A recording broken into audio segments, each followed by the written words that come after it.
Hello. Ay, Oh, Crizel. We have on the line Crizel. Hi, Crizel. 26 years old.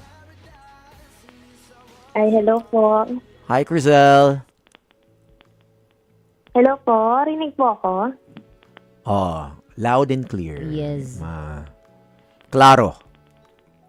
Crizel, ano namang masasabi mo sa ating letter sender na talaga namang lalaki sila parehos. Best friend sila. Di niya na inamin. Hello? Siguro tama na di niya na inamin kasi Mm-mm. dapat sa umpisa pa lang na-establish na yon na may mga taong pinifriends lang, may mga taong ginojowa din. Correct. Dapat siguro pa lang, di ba, na ano na agad na pang-jowa to. Hindi yung tinropa niya na all the way. Mm-mm. Hindi, kasi na lang siya na parang hindi naman agad-agad malalaman mong gusto mo Na-fall na lang dahil matagal na silang magkaibigan Super close. Hindi, baka talagang gusto niya talaga yung best friend niya from the beginning Di ba? Hindi naman na-develop yan agad-agad Alam mo na ano ka. Let's say, well, hindi rin. Kasi may mga best friends na lalaki. Late din ang malalaman nila, type nila lalaki din Di ba? Hindi naman agad-agad Hindi naman nila agad na Oo, aamoy yung kanya-kanyang- sarili niya. Di pa nila na-discover Kanya-kanyang sa ang self type nila. Oo Minsan, kami sa boys night, hindi naman yung puro gusto namin chicks Ay, iladlad na yan. Sino yung may gusto ng lalaki doon? Wala nga. Ay, binawi. Puro girls kami ang Sabi mo wala sa inyong Wala kaming mahilig na lalaki. Puro Si Sam hindi wala kaming Si Sam, ever. dati meron yun lalaki. Nakita ko yung may lalaki yun si Sam. Oh? Para bukas chismis naman siya. Ay. Mapalitan niya na si Apple Ano yun, yun matindi yun dati. Crizel, ikaw ba? Naniniwala ka na from the start pa lang may gusto na siya sa kaibigan niya? Kaya niya kinaibigan? Or sa tingin mo na fall na lang din? Siguro somehow may attraction na siya dun sa guy. Feeling ko lang po. Hindi niya lang alam at that time siguro. Kasi ilang years na silang best friends Kaya nga. Sa tingin mo kung hindi niya pa nakilala yung yung babae na fall yung best friend niya, kung wala pa sa eksena yun, sa tingin mo dapat ba sinabi niya na? Inamin niya na yung feelings niya para kay best friend?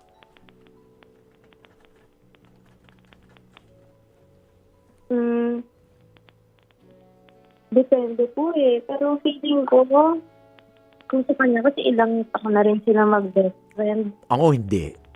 Bakit hindi na? Kasi, Oo. dapat along the way, dapat alam na Dapat, kung may feelings din yung isa, para magkaka-developan din dapat sila.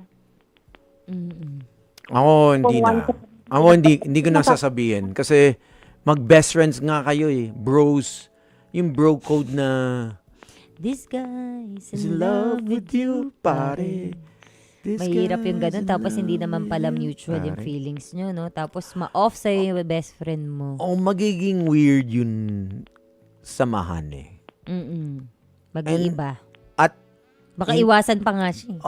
at yung mga dating bagay ginagawa nyo, baka na wala ka na sa sa sa grupo o hindi ka na ite-text Hindi ka na nakasama sa GC. mag-movie tayo.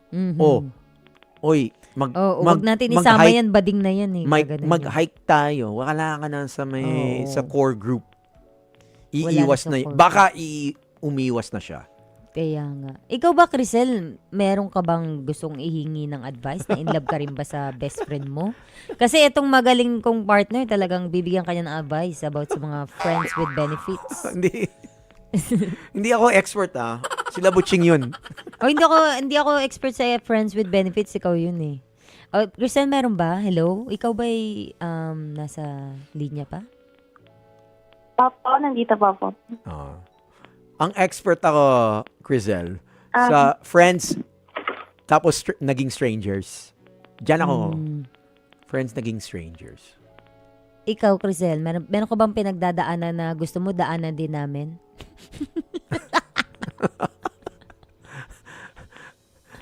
Medyo mahirap yung yung kontakan natin kasi meron tayong mga 3 seconds, 4 seconds bago tayo magkaintindihan. Nasa bundok pala si Ay, sorry Crizel. po. Nasa bundok siya. Yung signal. Oo nga eh. Saan ka ba ngayon? Basta Teresa po. Teresa Rizal, napakalapit mo lang. Teresa Rizal, dyan lang yan sa pagbaba ng Antipolo. 'Di ba? Pagbaba ng Antipolo ay Teresa. Ano yung, Tama ba? 5, 4, 3, ayan. ano yung sagad sa sakit story mo? Sa akin po kasi hindi about sa basta-bastang breakup. Okay, go. 6 years po kami ng ex ko. Tapos around 2 years po, biglaan kami nag-break. Kasi kinuha siya ni Lord.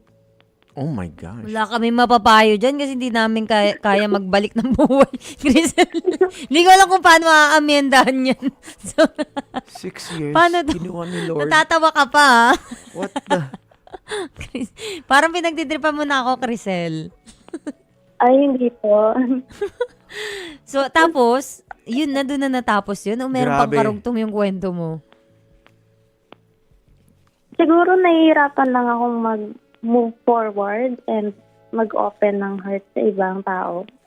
Ilan taon na ba nakalipas simula ng nawala na siya?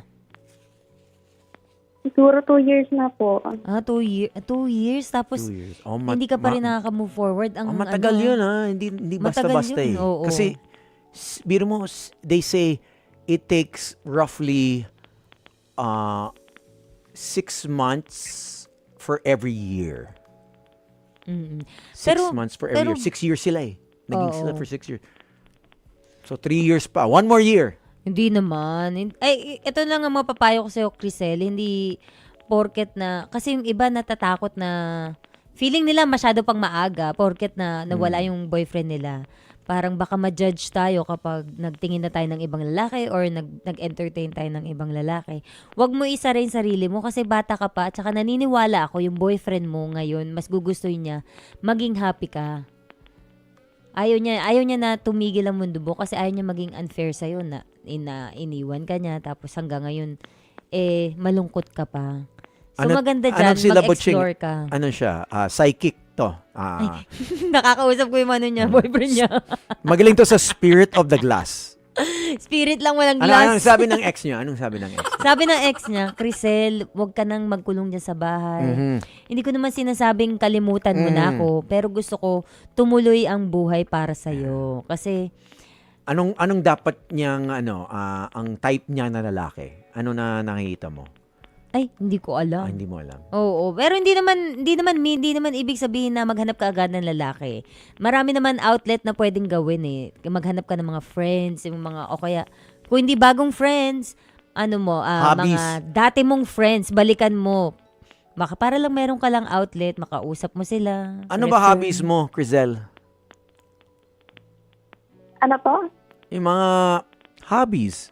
May sport ka ba? May ang daming bagong na pickleball, yung fun run, yung wall climbing na group, yung mga hiking, yun may mga Bible study na group.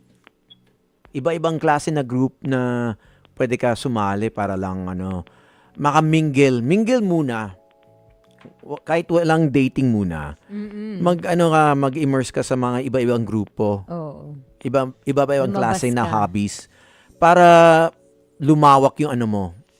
Network, connections, friends. Baka may mamamit ka doon na friends muna. Tapos, yun, lumago. Maging something more.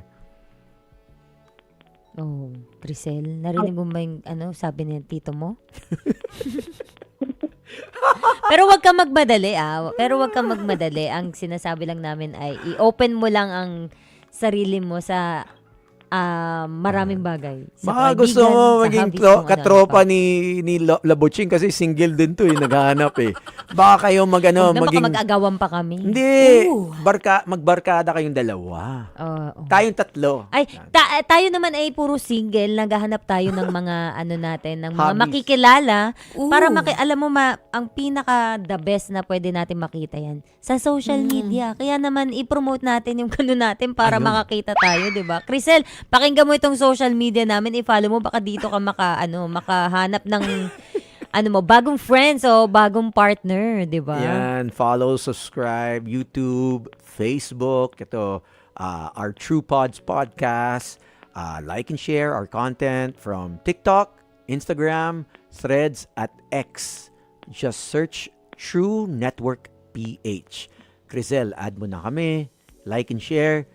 And I will share your post na rin. Yes, Crisel. Scroll ka lang dyan, be happy at mag-enjoy ka ng buhay mo. Bata ka pa, 26 years old. Huwag mo sayangin ang buhay mo na malungkot ka. Oo. Okay? Tuloy ang buhay, Crisel. Ano na, te? Hello? Apo. Hindi ko alam kung nakikinig ka ba sa amin o talagang gusto mo marinig yung boses mo. Ano na, Crisel, mag-iingat ka dahil medyo delay ang reception natin. Magpapaalam muna kami sa iyo bago tayo ma-report Ano na, dito. te? Mga kapatid, patuloy po kayong tumutok sa 105.9 True FM para sa totoong balita, impormasyon, music and entertainment. At mag-subscribe sa aming YouTube channel at podcast at sundan nyo kami sa Facebook, Instagram, X at TikTok sa True Network PH. Bisitahan ang aming website sa truefm.ph. Kami po ang 105.9 True FM. Laging true sa'yo, kapatid.